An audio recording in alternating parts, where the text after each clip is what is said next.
Saravá, jogo de dama, saravá todo dia, saravá todo mundo. Espero que esteja todo mundo se cuidando, todo mundo aí cuidando dos seus queridos, cuidando do outro, né? Que é o grande aprendizado dessa situação de pandemia, que quando a gente cuida do outro, a gente está cuidando da gente também. E eu queria, antes de, claro, o eterno pedido, não deixe de assinar o canal, compartilhar, divulgar, trazer novas pessoas para o canal, mas eu queria pedir para vocês, enfim, para a gente fazer uma campanha de doação de sangue.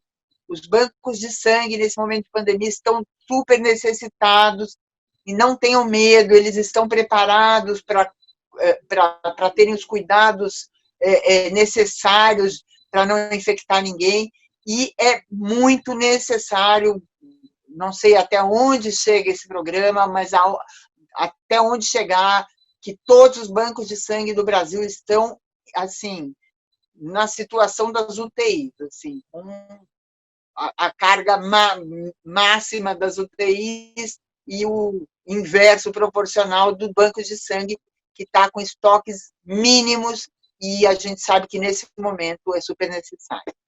Feito isso, eu gostaria de trazer para vocês o nosso convidado de hoje, que vai falar de um assunto que é bastante conhecido nosso, faz parte da nossa cultura, infelizmente, da nossa história, da nossa tradição infeliz, que é o racismo. Mais especificamente, a gente vai falar do racismo no futebol, conversa mais do que conhecida de todos nós. Quem ainda não viu as pessoas imitarem macacos e jogarem bananas, não é? Nos estádios de futebol. Vai estar com a gente o Marcelo Medeiros Carvalho, que é o idealizador e diretor executivo do Observatório de Discriminação Racial no Futebol. Saravá, Marcelo. Saravá, prazer estar falando com você, prazer estar falando com vocês, né, ou telespectadores, se é que a gente pode chamar assim, e vamos bater esse papo sobre racismo no futebol brasileiro. Infelizmente acontece e acontece muito. Marcelo, a gente sabe que o racismo, na verdade, ele é estrutural, ele vem da nossa origem, né? A nossa origem escravagista, que, na verdade, se perpetua de formas mais brandas, né? A gente sabe muito bem como é que as coisas se dão, mas no futebol, curiosamente, né, os nossos grandes ídolos eram negros, né, os grandes ídolos do futebol, e curiosamente eles são rechaçados, não só no Brasil, como no resto do mundo, pela cor de sua pele, né? Por mais absurdo que isso possa parecer, em pleno século XXI, a gente ainda sofre desse mal, desse defeito de fabricação, que é o valor da cor da pele como um valor discriminatório. Queria que você contasse para mim o que é o observatório. O observatório ele nasceu justamente para apontar esse racismo que a gente tem na sociedade, mas fazendo um recorte do futebol. Porque durante muito tempo se acreditou no Brasil como o país da democracia racial, e o futebol servia como o exemplo dessa democracia racial. Afinal de contas, o futebol brasileiro tem diversos jogadores negros e tem os seus maiores jogadores negros. Então, a imagem que o Brasil utilizava do futebol era mostrar para o mundo que aqui não existia problema de racismo, e no futebol muito menos. E aí, só que a gente vai percebendo os casos de racismo acontecendo. 2014, o ano de Copa do Mundo no Brasil, nós temos 3 casos que acontecem em março, o Márcio Chagas, do Tinga e o Arouca, e que chamam a atenção do Brasil e do mundo. Afinal de contas, a Copa do Mundo ia ser no Brasil em 2014, e o mundo estava olhando para o Brasil, e o Brasil estava com os casos de racismo muito latente para ser discutido. E aí eu fui pesquisar o que acontece com os casos de racismo no futebol, as punições, o histórico, e aí eu não encontrei essas informações. E aí bateu aquela curiosidade e eu disse, poxa, então está aqui uma boa ferramenta para que eu utilize o futebol para chamar a sociedade a discutir racismo, né? Porque A ideia não é acabar com o racismo no futebol. A ideia é utilizar a força do futebol para que a gente consiga discutir com pessoas que jamais iriam parar para discutir racismo, mas que a gente, utilizando o futebol, elas pelo menos prestam atenção no que a gente está falando. Marcelo, é super importante a tua fala, porque a gente, quando você fala que a gente sempre foi considerado, né, um país de democracia racial, obviamente isso foi uma coisa muito disfarçada por conta né, dos desfiles de escola de samba, né, dos nossos grandes sambistas, compositores, enfim. E tem aí uma questão muito importante, né, que é os negros, eles se sobressaem no futebol, na música, no samba, no carnaval, porém tem muito pouco negro no judiciário, muito pouco negro na medicina, muito pouco negro no jornalismo, enfim. Como é que se dá esse racismo? Como é que ele se disfarça? Né? Como é que ele finge que ele não existe na sociedade brasileira? Se a gente fizer um recorte, por exemplo, usando o futebol para falar sobre isso, a gente vai ter uma quantidade muito grande de jogadores negros, podemos chamar de pé de obra, né, jogando futebol dentro das quatro linhas. Mas se a gente for analisar quem comanda o futebol brasileiro, ou até mesmo quem comanda os clubes de futebol, a gente não vai encontrar essas pessoas negras. A gente, por exemplo, nos clubes da Série A, são 20 clubes que nós temos hoje, nós temos um treinador negro. Na Série A, a gente não tem nenhum presidente de clube negro. A gente tem um presidente de clube negro na Série B. Então, são 40 clubes para ter um presidente de clube negro. E aí a gente vai perceber esse racismo estrutural, né, da sociedade brasileira é muito visível no futebol. A gente tem a presença do negro apenas no trabalho, né, no trabalho mais pesado. E se a gente for parar para perceber hoje também, se a gente for sair do futebol, vamos para o carnaval, a gente também percebe que a gente está perdendo essas lideranças. Tudo aquilo que era considerado, até certo ponto, de forma pejorativa durante muito tempo, né? Aí isso é coisa de negro, a gente vai perceber que, a partir do momento que economicamente se começa a dar valor para essas atividades, o negro começa a perder o controle dessas atividades, começa a ser apenas a mão de obra e perde o comando, né? Perde o comando no futebol, perde o comando no carnaval e é o retrato fiel da sociedade brasileira, né? Ter o negro como o pé de obra. Marcelo, eu queria que você contasse para a gente, assim, exemplificasse casos, por exemplo, você disse que pesquisou muitos casos, né, de processos que acabam sumindo, né? A gente sabe de casos horrorosos aqui no Brasil e fora do Brasil.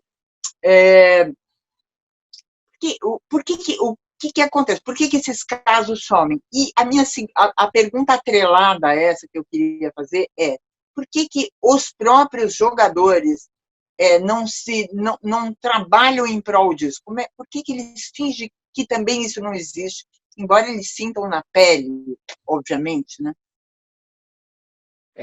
Na primeira pergunta, quando a gente começa a trabalhar com futebol, a gente vai perceber que dentro das leis do futebol, um caso de racismo ele tem, quando denunciado para as autoridades do futebol precisam julgar esse caso no máximo em 60 dias, para que o campeonato continue andando naturalmente. Então, diferente do judiciário brasileiro, onde um caso vai se alongar por anos e anos aquele processo, no futebol ele tem um processo curto. Então, quando a gente utiliza o futebol, a gente consegue trazer essas informações de o que aconteceu com cada caso dentro daquele próprio ano. Um exemplo disso, em 2014, o Márcio Chagas, árbitro, ele teve seu carro chutado, né, amassado, encontrou bananas no cano de descarga e durante o jogo ele foi chamado de macaco diversas vezes. Dentro do futebol, esse caso foi julgado em menos de 30 dias. O clube, o qual os torcedores ofenderam ele, foi punido, perdeu 6 pontos e pagou uma multa de 50 mil reais. Isso no futebol. Quando a gente sai do futebol, porque ele entrou com processo, né, na justiça comum, o processo dele, ele só foi vencer o processo, só foi dar o final do processo em 2019. Então, foram 5 anos que ele teve de luta judicial no judiciário, né, para ter reconhecido que ele sofreu racismo e ele acabou sendo indenizado em R$ 17.000, se eu não estou enganado. Mas no futebol, não. No futebol, a gente consegue ter esse julgamento muito rápido. E aí a gente consegue passar para a sociedade o que é feito com cada caso, porque a gente tem esse resultado mais prático. Né? Mas a segunda pergunta sobre os jogadores, o silenciamento deles é algo que se dá pela estrutura do futebol. Se a gente for analisar os jogadores de futebol no Brasil, na sua maioria, são garotos pobres. São garotos que saíram de periferias e atravessaram o Brasil, por exemplo. O garoto sai do Norte e Nordeste para vir jogar num time do Sul. E eles saem de casa muito novos, né? 11, 12, 13, 14 anos. E quando eles vão para esses clubes de futebol, na sua maioria, eles vão encontrar dirigentes brancos de classe média alta. Que, quando for conversar com eles, não vai jamais entrar nesse âmbito e discutir racismo. E quando discute questões sociais, o que é passado para esse jogador é meritocracia. Se ele chegou até lá, foi porque ele teve o esforço necessário para se tornar um jogador de futebol profissional. Os outros todos que ficaram pelo caminho não tiveram o esforço reconhecido. E aí se vende muito o discurso da meritocracia, que fora do futebol ele não vale, e no futebol ele também não vale. Porque o futebol não é só talento. Ele vai ter, hoje em dia, vai ter N fatores que vai transformar o jogador profissional ou não. Tem que ter um bom empresário, tem que ter bom contato. O silenciamento faz parte também desse processo, né? Afinal de contas, os clubes querem jogadores que joguem futebol dentro de campo e que fora de campo eles se encaixem num perfil. Ele até pode ser um jogador que sai à noite, que bebe, mas ele não pode ser um jogador que tenha pensamento de classe. Ele não pode ser um jogador que pense na questão política do futebol, na questão social da vida brasileira, porque esse cara não serve para o esporte. Esse cara ele vai estar trazendo problemas para esse clube ou para essas federações. E aí, por isso que acontece esse silenciamento que você me perguntou. Por duas coisas. Primeiro, que ele não discute essas questões sociais, né, com ninguém. Não tem isso tudo que a gente vai discutir, a gente vai trocando ideias, a gente vai formando pensamentos. Eles não têm esse debate. E, num segundo momento, é imposto de uma maneira velada o silenciamento. Porque diversos jogadores que já se manifestaram sobre racismo ou sobre qualquer outra luta, eles foram silenciados. O silenciamento eu vou te vender para um clube na China, eu vou te vender para um clube menor, ou até mesmo, como no caso do Aranha, que em 2014 sofreu racismo, num caso que teve repercussão nacional. Depois de 2014 para cá, o Aranha andou por alguns clubes, mas teve a sua carreira interrompida. Hoje o Aranha, mesmo com idade de ainda estar jogando profissionalmente, ele é um jogador aposentado. Márcio Chagas, com medo de represália, ele mesmo encerrou a sua carreira. Reinaldo, 1978, Copa do Mundo da Argentina, levanta o braço no movimento dos Panteras Negras, o general do Brasil sai do Brasil, vai lá na Argentina e diz para ele: se na próxima comemoração você levantar o braço, esse gesto, você não joga mais a Copa. Ele levantou o braço e ele não jogou mais a Copa do Mundo. Ele ficou o tempo inteiro no banco de reservas. Esse silenciamento está posto. Ninguém vai dizer: olha, se tu falar, eu vou fazer tal coisa. Mas aí o empresário já encosta do lado, já diz: cara, não compra essa briga. O dirigente, não compra essa briga, que vai prejudicar a tua carreira. E aí a gente vai ver esse silenciamento e até mesmo, no caso que a gente percebe de jogador que reclama dentro de campo, os companheiros, em vez de ajudarem ele no protesto, eles vêm tentar convencer esse atleta a continuar em campo, mesmo que ele esteja sofrendo insultos. O caso do Aranha eu lembro super bem, porque eu sou santista de coração e na época acho que foi Santos e Grêmio, né? Foi uma moça gremista, enfim. Foi uma coisa horrível, porque eu lembro da entrevista com o filhinho dele chorando depois, enfim. E você lembra, a minha próxima pergunta era essa mesmo, disso que você falou, né? Alguns jogadores já tentaram se levantar, lembrei do Reinaldo em 78, na Copa da Argentina. Eu tenho um amigo querido que está escrevendo a biografia do Reinaldo, muito focado nessa coisa do Reinaldo ser meio um pária, né? Ele virou um pária do futebol, muito por conta das posições dele. Agora, teve outros casos clássicos, e aí a gente vê que tem a ver com racismo, porque o Sócrates, o Casagrande e o Vladimir, em plena ditadura militar, fundaram a famosa democracia corintiana. Não se falou ali, o Vladimir é negro, e não se falou ali de cor. E a coisa rolou, né? Inclusive, eles contribuíram muito na época lá da Direta Já, enfim, eles foram muito atuantes, e o Corinthians acabou se envolvendo, enfim. A gente percebe que existe uma diferença. Na ditadura, você pode até falar em liberdade democrática, mas você não pode falar da questão racial, né? É mais pesado você falar da questão racial, você levantar um punho cerrado, do que você defender a democracia contra o próprio militar. Como é que você vê isso? Essa estrutura arraigada, como é que a gente combate isso? Eu acho que, se a gente parar para analisar essa questão, né, eu posso me rebelar contra o sistema, mas não posso falar de racismo. Eu acho que é muito porque a população negra do Brasil, entre negros e pardos, é 54% da população.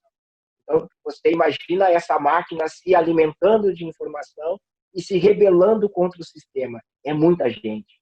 E é muita gente que sempre foi usada por esse sistema, né? Porque se a gente for parar para pensar em racismo, ele se constrói em cima principalmente da economia. E a economia é isso, é continuar tendo subempregos, continuar tendo pessoas que trabalhem mais tempo do que vivem, trabalhem mais tempo do que estudem. Hoje a gente está vendo esse processo acontecer de novo, né? Não precisa estudar, não precisa a pessoa pobre não precisa estudar, precisa ter emprego. Na verdade, a gente precisa mais do que isso, né? A gente precisa ter emprego, precisa ter educação. Então, eu acho que a questão racial mexe muito com isso, mexe muito com alimentar 54% da população que sempre esteve à margem, né, da sociedade, e aí nós vamos transformar essas pessoas em pessoas que vão discutir a sociedade, que vão discutir economia, que vão discutir educação, e a gente quer essas pessoas discutindo a formação do Brasil, porque é uma rebelião, né? A partir do momento que a gente começa a enxergar que nós somos 54% da população, mas nós não estamos representados dentro do Congresso, a gente, vamos votar em negros, vamos votar em quem nos representa. Então, eu acho que o sistema, ele luta muito por isso, né? Bom, vamos falar sobre Direta Já, no momento que o Brasil inteiro ali já tinha um movimento muito grande de pessoas querendo falar sobre política. Mas se a gente trouxer para os dias de hoje, a gente vai ver diversos personagens do futebol, inclusive ex-jogadores, jornalistas, que dizem hoje que futebol e política não se misturam. O jogador de futebol não deve se posicionar politicamente. Só que futebol e política sempre se misturaram. O futebol brasileiro ele nasce amador, em 1930 ele vai se tornar profissional por conta de Getúlio Vargas, que percebe ali uma possibilidade de, quem sabe, eu vou ajudar esses amadores a se tornar profissional e vou ganhar voto. E aí ele torna o futebol profissional. Em 1970, todo mundo sabe o quanto o governo da época, né, da ditadura, utilizou o Pra Frente Brasil, né? 1970, Brasil e tal. E aí, hoje, cada vez que alguém tenta falar sobre política ou falar sobre racismo, machismo dentro do futebol, vai vir alguém para dizer, olha, eu acho que futebol e política não se misturam. Eu acho que você deveria continuar jogando sem falar dessas questões. acho que isso vai prejudicar a sua vida. Então, a gente tem esse sistema, né, que vai sempre tentando silenciar esses jogadores. Marcelo, tem uma coisa que você falou também que me chamou a atenção. Tudo isso também bate na questão do sindicalismo, né? O sindicato dos jogadores deveria, né, fazer a defesa dos interesses dos jogadores, que não são só econômicos, não são só sociais, mas da pessoa humana que é o jogador, né? Seria o papel do sindicato. E a gente sabe que desde o golpe na Dilma, enfim, o objetivo foi esvaziarem os sindicatos, porque os sindicatos acabavam sendo fonte de uma discussão, como você bem exemplificou, que não era agradável. Não é agradável discutir política no campo de futebol. Futebol não tem nada a ver com política. Nada tem nada a ver com política. Eu não sei, política tem a ver com o quê nesse mundo, de meu Deus? Mas como é que está o sindicato desses jogadores no sentido de defendê-los e de posicioná-los, né? Mais do que defendê-los, não defendê-los dos outros, mas alimentá-los, né, da sua autoestima, de dizer quem eles são, do valor deles. A gente tem um sindicato dos atletas que, no meu ponto de vista, ele é meio esvaziado, porque ele existe. Agora, na época da pandemia, a gente viu diversas manifestações do sindicato dos atletas sendo contra a volta do futebol, mas o sindicato dos atletas é formado, na sua maioria, por ex-atletas. Não são atletas que estão atuando. E aí isso enfraquece esse movimento. Já foi tentado no Brasil criar um movimento de atletas atuantes, que estão jogando ainda, né? Que é o Bom Senso Futebol Clube, que já acabou. E o Bom Senso Futebol Clube acabou, uma dos motivos do Bom Senso acabar foi que o Paulo André, um dos líderes do Bom Senso, foi vendido na época para a China. E aí o Paulo André está na China, e aí aquele outro jogador que ficou aqui pensou, poxa, será que eu também não vou ir para uma transferência muito maluca? E aí o Bom Senso já acabou. E aí hoje os atletas de futebol, saiu uma pesquisa que 55% dos atletas é contra a volta do futebol nesse momento da pandemia. Mas quem representa esses atletas? Porque quando a gente fala em atleta de futebol, a gente imagina um Neymar, a gente imagina garotos ricos, super ricos. Mas no futebol brasileiro, apenas 1% dos jogadores recebem salários milionários. Apenas 12% dos jogadores recebem salário acima de 5 mil. Na sua maioria, os jogadores recebem salário mínimo. Recebem 1.500, assinam um contrato de 6 meses, que é o tempo dos campeonatos regionais. Durante os outros 6 meses, eles vão receber por partida. Isso já mostra o quanto é enfraquecido essa questão dentro da estrutura do futebol. Né?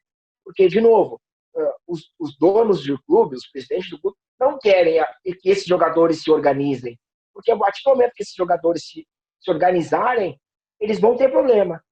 Porque esses jogadores vão começar a cobrar outras questões que não é salário. Vão cobrar outros direitos, né?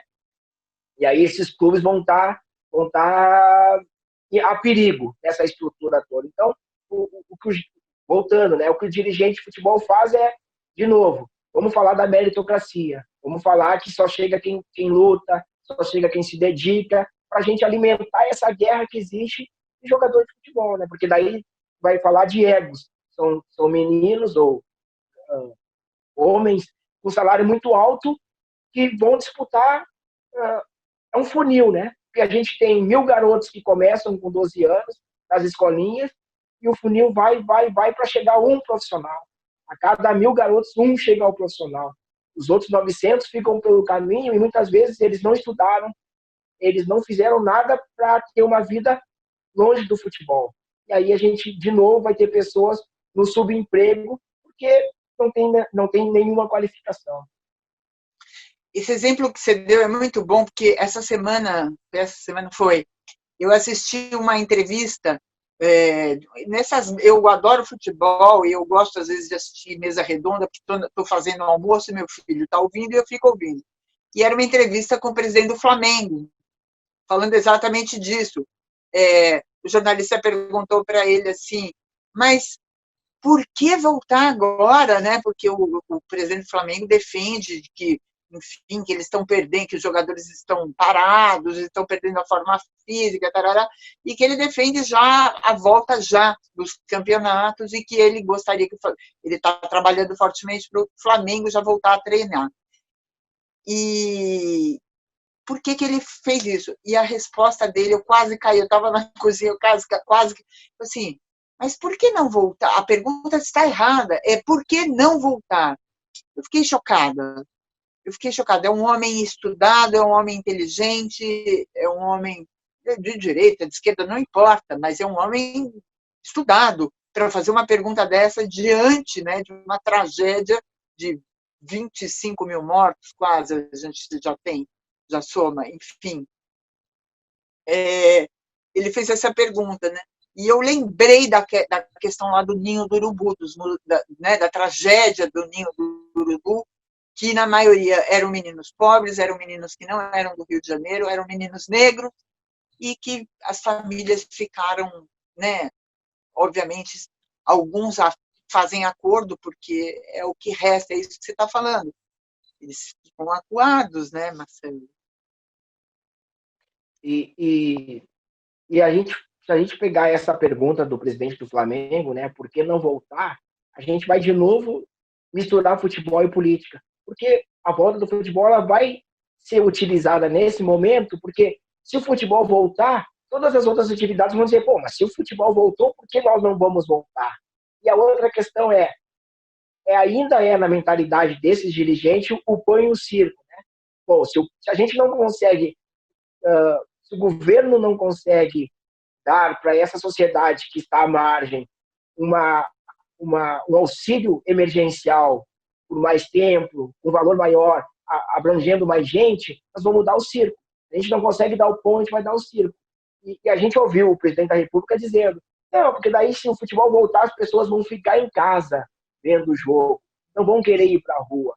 Essa utilização de 1.500 do futebol e circo que eles querem voltar agora. Ninguém está preocupado com a saúde dos atletas. Ninguém está preocupado porque, mas vão voltar ao futebol porque os clubes vão fechar se não tiver renda. Mas vai ter renda com os estádios fechados? Quem é que vai participar desse novo futebol sem torcida? Quem vai ver esse futebol sem torcida? Se o futebol hoje é todo no pay-per-view, quem vai ser transmitido? Quem vai assistir? Mas de novo, futebol e política. Se a gente fizer o futebol voltar, a gente vai ter uma parcela da sociedade feliz e quem sabe amanhã, numa futura eleição, a gente está de bem com o povo, né? O jornalista, inclusive, perguntou em cima, mas escuta, que ele justificou dizendo, não, nós estamos oferecendo testes semanais para as famílias dos jogadores, que vai ter que viajar, né? Se volta o campeonato, tem viagens, tem que pegar. Não, a gente está oferecendo testes semanais para os jogadores, para a família dos jogadores. E aí o jornalista perguntou, escuta, mas o motorista do Diego, né? Do Diego, jogador do Flamengo, pegou, né, o Covid, estava bem mal, etc e tal. E aí ele falou assim, não, inclusive a gente vai oferecer para os motoristas. Ou seja, assim, aí o jornalista foi brilhante nessa hora, ele falou assim, escuta, mas nem todo mundo é motorista do Diego, né? Obviamente, no 15 de novembro, 15 de Jaú, no Pirassununga de Tiririca da Serra, não vai oferecer, não tem exame para todo mundo, não vai conseguir oferecer, não tem grana, são times pequenos, você está falando do Flamengo, não está falando dos outros times, enfim. A gente está indo para o final, eu queria que você fechasse com uma pergunta que eu vou te fazer capciosa. O Neymar, né, um jogador negro, uma vez perguntado se sofreu racismo, ele disse que não, porque ele não era negro. Esse tipo de doença pega? Aí, de novo, nós vamos ter que voltar lá para a construção social do Brasil, racial do Brasil, né? Quem é negro no Brasil? Porque eu sou negro, né? Eu tenho a pele escura, sou retinto, e eu não tenho como negar essa minha negritude. mas o Brasil se construiu sempre trazendo essa rivalidade para os negros, né? Desde o navio negreiro, onde separava as famílias, botava negros de tribos diferentes no mesmo espaço, porque sabia que eles não iam se unir, né? Ou imaginava que eles não iriam se unir. E no Brasil, essa questão da mestiçagem, né? A pessoa um pouco mais clara, a sociedade olha para ela e já diz, não, eu não entendo por que você está falando de racismo, porque você não é negro. Ou eu ouvi muitas vezes na minha infância, mas tu não é um negro que nem eles. E quem é eles? Aqueles outros lá, você é um negro de alma branca. Então, a todo negro que consegue ascender na vida, ele vai ouvir isso. Seja porque a pele dele é mais clara, ou seja porque ele atingiu financeiramente um outro estágio, alguém vai dizer para ele, mas tu não é negro que nem eles. E aí eu preciso ter dentro de mim toda essa construção de apoio, né, sobre como me defender do racismo, para entender que isso que ele me disse não foi bom. Se alguém me diz, olha, você é um negro de alma branca, eu juro que na minha infância eu achava isso maravilhoso. Até o dia que eu entendi que, cara, não entendi. Vamos de novo, então. Eu sou um negro de alma o quê? Aí as pessoas, mas você é radical, eu não posso te dar um elogio. Não, mas me dá um elogio, isso aí não é um elogio. Só que, de novo, né? Como a gente vai conseguir fazer com que esses garotos que jogam futebol entendam essa construção racial, entendam que isso não é um elogio, entendam que isso, que a pessoa está separando ele justamente para ele não lutar ao lado dos outros. O Ronaldo Fenômeno, quando perguntado, ele teve a mesma resposta do Neymar. Ele disse, eu não sei, porque eu não sou negro. Daí o pai dele disse, né? Poxa, peraí, se tu não é negro, tu é filho de quem? Porque tu é meu filho, eu sou negro. Então, isso é uma construção, né? Isso é uma construção que tem. Eu sou do Sul. Aqui no Sul, uma pessoa que não é branca alva, ela já é taxada de negro. Mas se a gente for andando pelo Brasil, já é diferente, já é outro olhar. Então, como funciona isso, né? Se até mesmo o censo, até pouco tempo atrás, classificava as pessoas por burro, cor de burro quando foge, cor de telha, até que o movimento negro conseguiu ao menos colocar essas menos qualificações, vamos dizer assim, né? Essa palavra não está certa, mas o negro pode ser pardo ou preto, mas tu continua sendo negro. E essa construção é muito difícil. É difícil para a gente. Eu conheço N histórias de pessoas que chegaram no cartório para registrar o filho e o cara olha e bota lá no filho pardo. E a pessoa tem que brigar para dizer, não, mas só um pouquinho, não é pardo. Olha para mim, meu filho é preto. Mas tu vê, né? Porque se eu botar pardo... Não, botar pardo o quê? Tá me dizendo que se tu botar pardo, a sociedade vai aceitar ele melhor? Então, muitas vezes, a gente reproduz esse racismo, né? E os jogadores vão reproduzir esse racismo. A gente tem hoje pessoas de mídia e pessoas notáveis que estão falando mais de racismo. E isso é muito importante para que essas pessoas ouçam e comecem a debater essa questão racial. A gente teve o Roger no ano passado, que depois de um jogo ele ficou 10 minutos falando sobre o racismo no Brasil. E o Brasil parou para ouvir o Roger.